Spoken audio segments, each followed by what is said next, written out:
زمانی کسی گفته بود بهتر است به آیندهمان توجه کنیم، چون قرار است بقیه عمرمان را در آن بگذرانیم. این جمله برای اکثر مردم ممکن است کلماتی بیش نباشد، چون خودشان را در زمان حال گرفتار کردند. یا احتمالاً درباره آینده رویا پردازی می‌کنند، ولی دست روی دست می‌گذارند. بنابراین رویاهاشان در بهترین شکل مبهم و در بدترین شکل دست نیافتنی خواهد. اما این تصویر درباره آینده اشتباه است. سلام، من جوئل بارکرم. قراره درباره این صحبت کنیم که چرا تجسم مثبت ما از آینده برای ملت‌ها و سازمان‌ها، شرکت‌ها و اجتماعات، پیرها و جوانها و برای تک تک ما که می‌خواهیم در جهان منشأ اثر باشیم، تجسمی بسیار مهم و حتی اساسی است.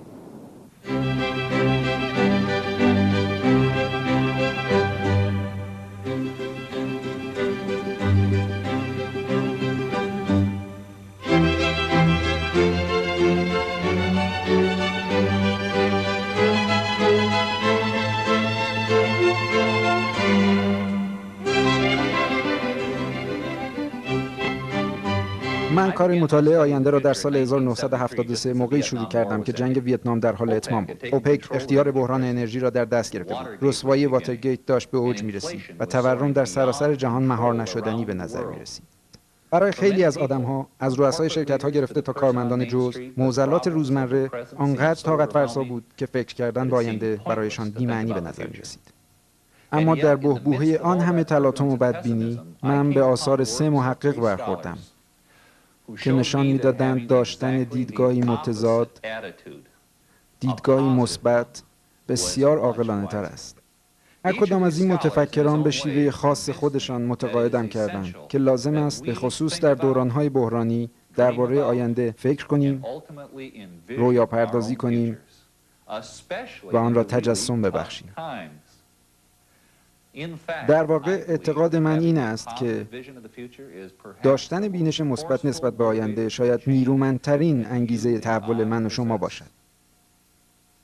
حالا می‌خوایم سفری را آغاز کنیم تا از نزدیک ببینیم چگونه این اندیشه‌ها با هم سازگارند و چطور می‌توانیم از آنها بهره ببریم تا سازمانمان را، خانواده‌مان را و زندگیمان را پرمحتواتر و ثمربخش‌تر کنیم.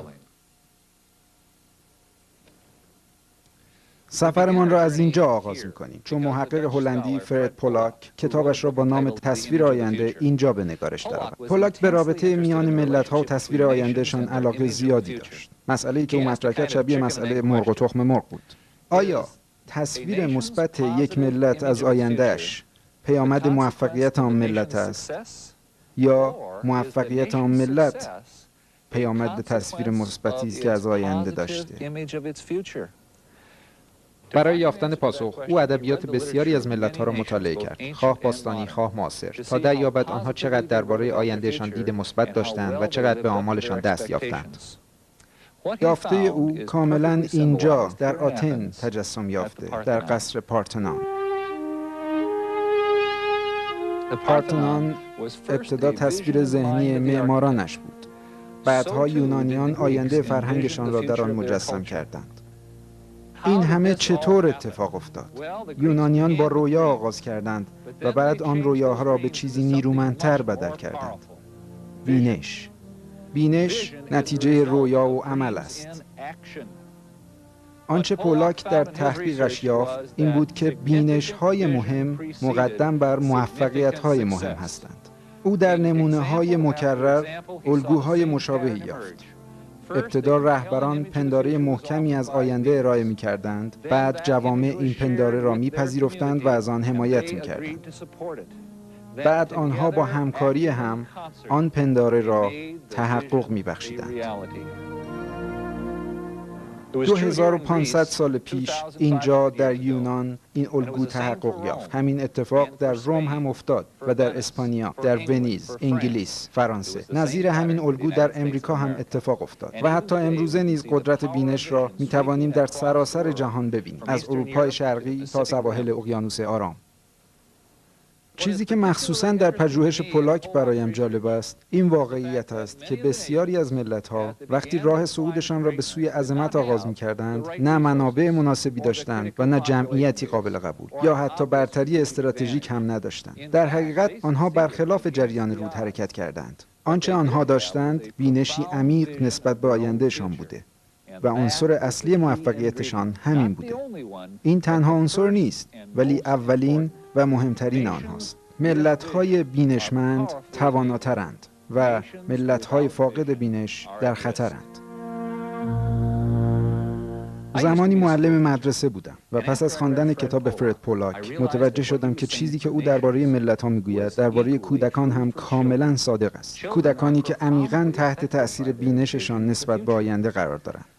تجربه‌ام به من الگویی را نشان داد. بهترین شاگردانم همیشه می‌دانستند هدفشان چیست و می‌خواهند در زندگیشان چه کار کنند. وقتی تحقیقات بنجامین سینگر را به نام تصویر، نقش متمرکز آینده خواندم، دریافتم که مشاهداتم با تحقیقات دیگران کاملاً تقویت شده است. نتیجه پژوهش سینگر این بود که شاگردان ضعیف تقریباً هیچ تصوری از آینده نداشتند. دامنه توجهشان بسیار کم بود و معتقد بودند که آیندهشان را تنها تقدیر است که رقم میزند. آنها به لحاظ شخصی ضعیف بودند. این تحقیق همچنین نشان میداد که دانش آموزان موفق احساس میکردند که کنترل آینده بیشتر در دست خودشان است و به افقهای زمانی 5 تا 10 ساله میاندیشیدند. در این تحقیق به خصوص یک چیز توجه مرا جلب کرد. در تشخیص دانش آموزان موفق، ضریب هوشی و زمینه خانوادگی نشانه‌های کلیدی موفقیت نبودند. برخی از موفق‌ترین دانش آموزان از خانواده‌های مهنت کشیده بودند و اوضاع نابسامان اجتماعی داشتند و در آزمون استاندارد ضریب هوشی نمره خوبی کسب نکرده بودند. برخی از ناموفق‌ترین دانش آموزان ضریب هوشیشان در حد نوابغ بود و از بهترین خانواده‌ها می‌آمدند.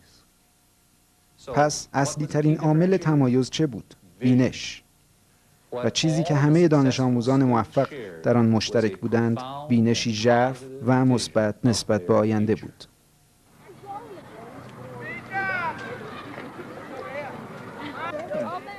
فکر نمی‌کنم برای احیای مشاهدات سینگر بتوانم مکانی بهتر از اینجا بیابم. مدرسه ابتدایی PS 121 در هارلم واقع در نیویورک. در سال 1981 در اینجا یوجین لنگ در جشن فارغ التحصیلی مدرسه سخنرانی کرد. او در سال 1933 از همین دبستان فارغ التحصیل شده بود و اکنون دیگر آدمی موفق، ثروتمند و خودساخته بود. او بسیار نگران مشکلات و آینده بچه‌ها بود و برای همین قصد داشت به آنها امید ببخشد. اما وقتی روی این سکو نشست و به چهره محصلان کلاس ششم و خانواده‌هایشان و دوستانشان نگاه کرد، متوجه شد که حرف خشک و خالی معنایی ندارد. بنابراین در جا نطقش را تغییر داد و این تغییر زندگی آن کودکان را برای ابد تغییر داد. او نطقش را با ایجاد پیوندی شخصی آغاز کرد و ماجرای حضورش را در واشنگتن دی سی در سخنرانی مشهور مارتین لوتر کینگ به نام من رویایی دارم تعریف کرد. بعد به کلاس ششمی ها گفت هر کسی باید رویایی داشته باشد. رویای شما مهم است زیرا آینده تان را شکل می دهد و تحصیل کلید آن آینده است. او درباره سفر به دوره راهنمایی در دبیرستان و دانشگاه صحبت کرد.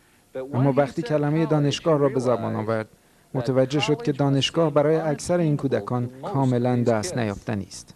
برای همین به آنها گفت تصور نکنید نمیتوانید به دانشگاه بروید، برای اینکه میتوانید. و بعد در حضور خانواده و دوستانشان به آن کلاس ششمی ها قول داد به همه کسانی که از دبیرستان فارغ التحصیل شوند شخصاً بورس دانشگاهی می‌دهد.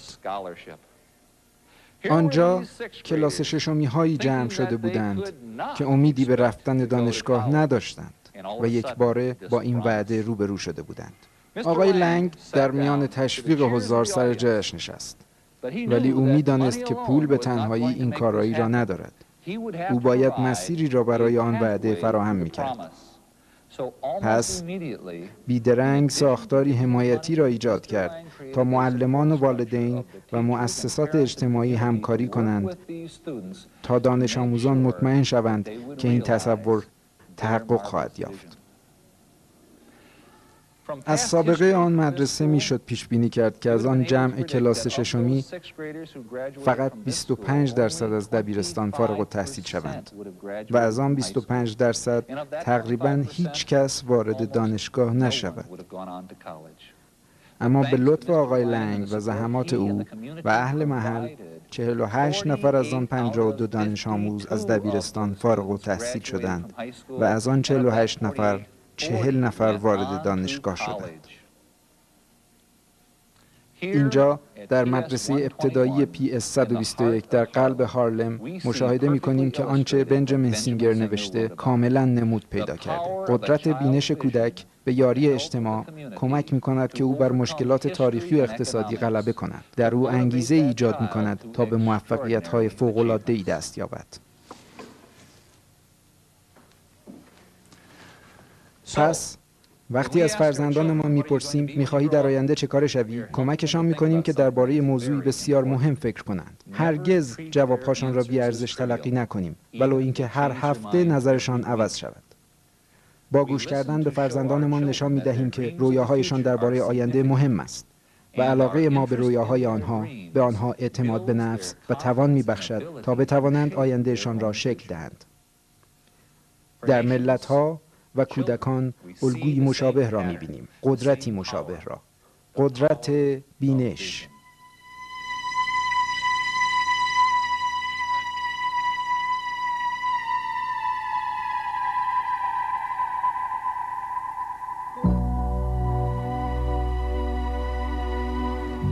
اینجا آشویتس است. شاید برای صحبت درباره بینش جای عجیبی باشد. در خلال جنگ جهانی دوم میلیون‌ها نفر اکثراً یهودی و نیز لهستانی‌ها، روس‌ها و کولی‌ها در اردوگاه‌های نظیر این به قتل رسیدند. علت آمدن ما به اینجا بررسی اهمیت بینش در بدترین شرایط ممکن است. اینجا بود که سومین محققی که بر من تأثیر گذاشت به یافته‌هایش رسید. نام او ویکتور فرانکل بود. او در وین به کار روانکاوی مشغول بود. کار و زندگیش خوب بود، ولی یهودی بود. با آغاز جنگ جهانی، نازی‌ها او را همراه هزاران نفر دیگر با کامیون‌های باری به این دوزخ زمینی آوردند. وقتی به اینجا رسید، برای خود 3 هدف تعیین کرد. اول، زنده ماندن. دوم، استفاده از مهارت پزشکی برای معالجه افراد. سوم، تلاش برای آموختن. فکرش را بکنید، در بحبوحه آدمسوزی کسی سعی کند بیاموزد. فرانکل به هر 3 هدفش دست یافت و پس از جنگ او به وین بازگشت و کتابش را که اکنون کلاسیک شده با نام انسان در جستجوی معنا نوشت و آموخته‌هایش را شرح داد. فرانکل در کتابش تاکید کرده که اغلب زندانی‌ها را بلافاصله اعدام می‌کردند. ولی توجه او بیشتر به کسانی است که همچون خودش در شرایطی وحشتناک به کار گمارده می‌شدند. میلیون‌ها نفر جان باختند. اما در میان آنها که ماندند، ویکتور فرانکل رشته مشترکی یافت که برای بقایشان ضروری بود. تمام کسانی که زنده ماندند کار مهمی داشتند که در آینده باید انجامش می‌دادند. بگذارید تکرار کنم. تمام کسانی که زنده ماندند کار مهمی داشتند که در آینده باید انجامش می‌دادند. و اینجا دوباره همان الگو را می‌بینیم. قدرت بینش نسبت به آینده برای غلبه بر ناملایماتی که ظاهراً غلبه نیافتنی است. بگذارید این را با شرح یکی از داستان‌های فرانکل روشن کنم. 2 نفر قصد خودکشی داشتند. این در اردوگاه اتفاقی عادی است. دوستشان با یادآوری آیندهشان اصطلاحاً جانشان را نجات داد. آینده برای یکیشان فرزند کوچکش بود که بسیار دوستش می داشت و در کشوری غریب چشم انتظارش بود. برای دیگری آینده یک انسان نبود. او دانشمندی بود که کتاب‌هایی نوشته بود که هنوز ناتمام بود. کار او را کس دیگری نمی توانست تکمیل کند. و وقتی مسئولیتشان را در قبال آینده به یادشان آورد، آن را پذیرفتند و توان ادامه دادن و زنده ماندن را یافتند. این عامل برای فرانکل نیز مؤثر بود. او چنین می‌نویسد: در واقع در میان اشک‌های ناشی از درد و رنج من مرتباً به مشکلات کوچک زندگی فلاکتبارمان فکر می‌کردم. امشب برای شام چه خواهند داد؟ اگر به عنوان جیره اضافه سوسیسی به من دادند، بهتر نیست آن را با تکه‌ای نان عوض کنم؟ بهتر نیست آخرین نخ سیگارم را که از 2 هفته پیش پاداش گرفتم با کاسه‌ای سوپ عوض کنم؟ چطور می‌توانم به جای نخی که یکی از بند کفش‌هایم بود، قطع سیمی بیابم؟ چه کسی می‌تواند کمک کند تا به جای این پیاده‌روی‌های طولانی روزانه در اردوگاه کاری دست و پا کنم؟ از اینکه هر روز و هر ساعت به چنین مسائل بی‌ارزشی فکر می‌کردم متنفر بودم. افکارم را به زور به سمت دیگری سوق می‌دادم. یک باره خودم را در جایگاه پرنور و گرم و مسرت بخش سالن سخنرانی یافتم. مقابلم حضار روی صندلی‌های راحت چرمی به دقت به حرف‌هایم گوش می‌کردند. داشتم درباره روانشناسی اردوگاه‌های کار اجباری سخنرانی می‌کردم.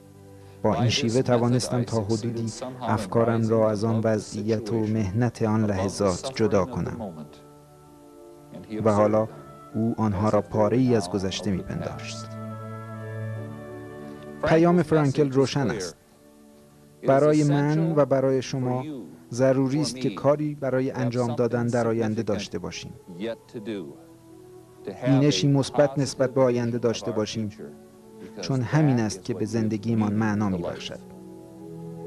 فرانکل نوشت: این خصیصه انسان است که فقط با نگریستن به آینده می‌تواند زنده بماند. و این تنها راه نجات اوست در دشوارترین لحظات حیات.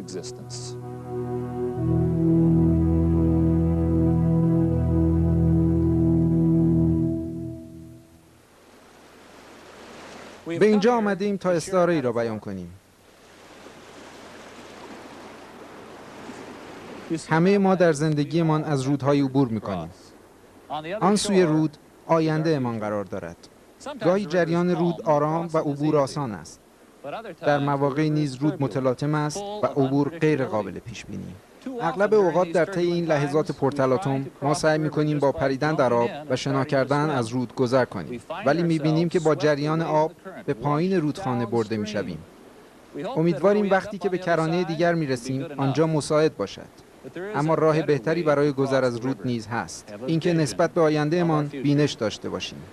آن وقت می‌بینیم بینشمان با قدرتش از ما پشتیبانی می‌کند. بینش مثل یک طناب به آن سوی رود می‌رسد تا وقتی که وارد آب می‌شویم دستاویزی داشته باشیم. رود می‌کوشد تا ما را ببلعد، کنترلمان را به دست گیرد و ما را از مقصدمان دور کند. باید با عضلاتمان آن را بکشیم، با مغزمان فکر کنیم و قلباً راسخ بمانیم. هیچ کس دیگری نمی‌تواند این کار را برایمان انجام دهد. و در حالی که هیچ تضمینی نیست که به اهدافمان برسیم، این طناب که از قدرت بینشمان امتداد می‌یابد، بهترین پیوند ما با آینده است. و اگر آن را محکم در دستانمان نگاه داریم، آنگاه آماده رویارویی با مخاطرات و حوادث فردا خواهیم بود. کشورهایی را بررسی کردیم که از هیچ به فرمانروایان جهان ارتقا پیدا کردند. ما تحقیقات مربوط به عناصر اصلی موفقیت کودکان را بررسی کردیم. از مکانی بازدید کردیم که در آن مردم در دشوارترین شرایط ممکن برای انسان زنده ماندند. و همه اینها رشته مشترکی دارند: قدرت بینش مثبت نسبت به آینده. حالا مطمئنم که همه شما فکر می‌کنید بحث مربوط به شرکت چه شد؟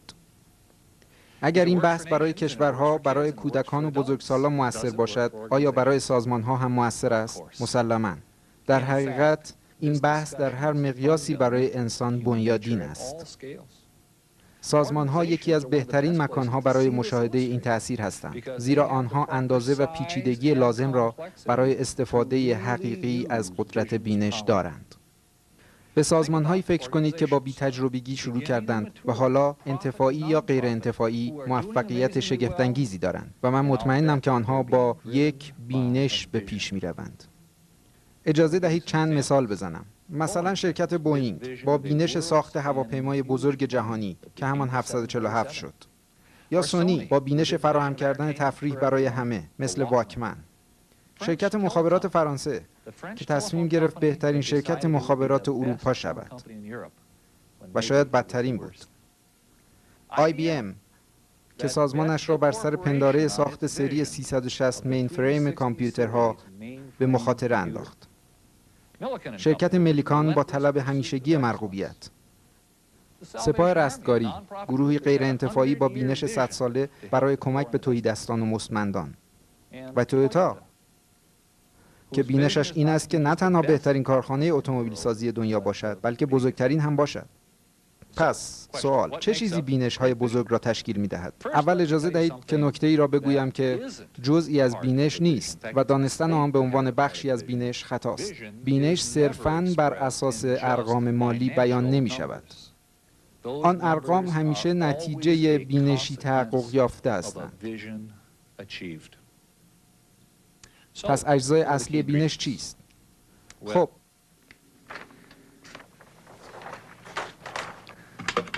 اول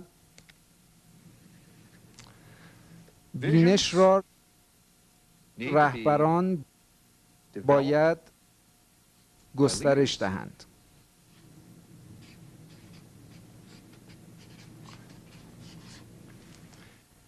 توده ها بینش را به وجود نمی آورند.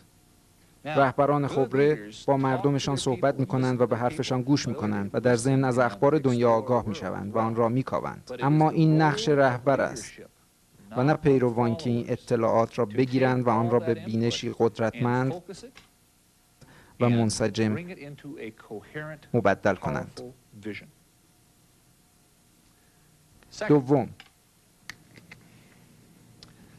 گروه باید از بینش رهبر آگاه شود و بر سر حمایت از آن توافق کند. اگر آن آگاهی و حمایت را داشته باشید، آنگاه اجتماعی بینشمند دارید. در ضمن برای سازمان‌ها این آگاهی موجب توافق بر سر مسیر حرکت می شود. و هنگامی که توافق بر سر مسیر حاصل شود، تصمیم گیری به اندازه قابل ملاحظه‌ای بهبود می‌یابد، چون می‌توان هر تصمیمی را با مسیر بینش سنجید. افراد اجتماعی بینشمند باید برای به تحقق رساندن بینش با یکدیگر کار کنند. سوم، یک بینش برای آنکه موفق شود باید جامع و پرجزئیات باشد. کلیات هیچگاه به تنهایی مفید نیست. می‌خواهیم در بازار اول باشیم. می‌خواهیم بهترین شرکت دنیا باشیم. می‌خواهیم مبتکرترین صنعت دنیا را داشته باشیم. اینها کلمات قشنگی هستند ولی بینش را تشکیل نمی‌دهند. برای داشتن بینش ما باید چگونگی، زمان، علت و ماهیت قضیه را با دقت کافی بدانیم تا هر کسی در اجتماع بینشمند بتواند مکان مهم خود را در آن بینش بیابد. هر کس باید بداند که چگونه کمک کند و چطور مشارکت کند. چهارم، بینش باید مثبت و انگیزه بخش باشد. یک بینش باید مقصد داشته باشد و همه را به بالندگی اساسی برانگیزد تا بتوانیم مهارت‌هایمان را فراتر از حوزه کاراییشان سوق دهیم. یک بینش باید ارزش تلاش و کوشش را داشته باشد. هنگامی که بینشتان را به وجود می آورید، بهتر است بر سر بینش بسیار بزرگ مرتکب خطا شوید تا بینشی نچندان بزرگ. جون، به نظرم اون چی که راجع به بینش گفتی خوب بود، اما صحبتی از ارزش‌ها به میون نیاوردی. در واقع این سوال خوبی است. یک بار فردی به من گفت که در دوران‌های پرتلاطم مثل همانی که در آن زندگی می‌کنیم، تنها چیزی که شما را پیش می‌برد ارزش‌هایتان است. من گفتم راه دیگری برای فکر کردن با آن نیز هست. ارزش‌ها معیاری هستند که شما با آنها درستی مسیرتان را می‌سنجید. بدون ارزش‌ها شاید بینشی را پدید آورید که غیر اخلاقی است. ارزش‌ها شما را از ارتکاب چنان خطایی مصون نگه می‌دارند، اما ارزش‌ها با اینکه برای بینش بسیار ضروری هستند، نمی‌توانند مسیر را به شما نشان دهند. تنها بینش می‌تواند این کار را انجام دهد. تنها نقش بینش است که سرنوشتمان را رقم می‌زند.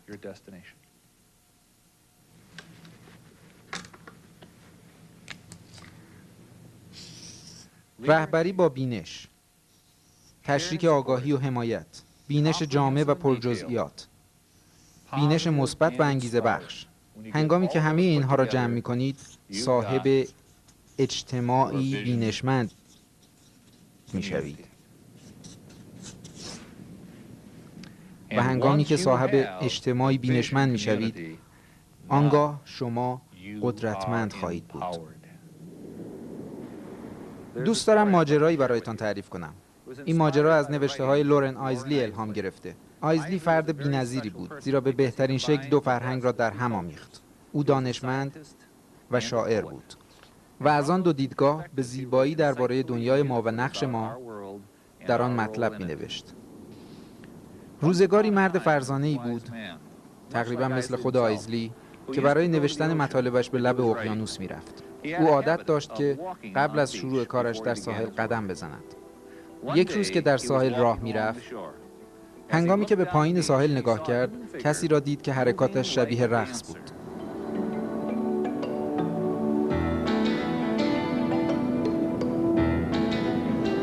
او از اینکه فردی در آن موقع برقصد لبخندی زد.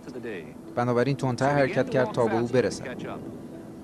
وقتی که نزدیکتر شد، دید که او مردی جوان است و آن جوان نمی‌رقصد، اما در عوض خم می‌شود روی ساحل و چیزی برمی‌دارد.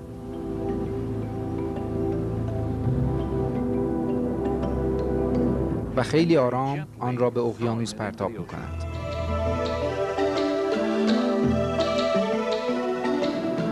هنگامی که مرد فرزانه به او نزدیک شد، صدایش کرد: صبح بخیر، چه کار می‌کنید؟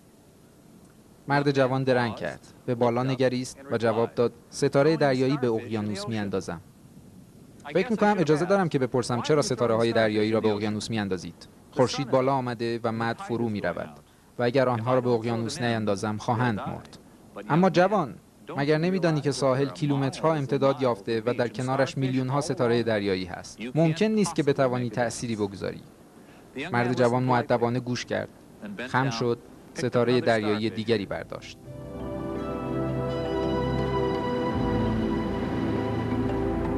و آن را در پشت امواج شکننده به اقیانوس انداخت. برای آن یکی که مؤثر بود. پاسخش آن مرد را متعجب کرد. او آشفته شده بود و نمیدانست چطور جواب دهد. بنابراین در عوض به کلبه‌اش بازگشت تا نوشته‌هایش را از سر گیرد. در تمام روز وقتی می‌نوشت تصویر آن مرد در ذهنش بود. سعی کرد اعتنایی نکند، ولی آن تصویر پابرجا ماند.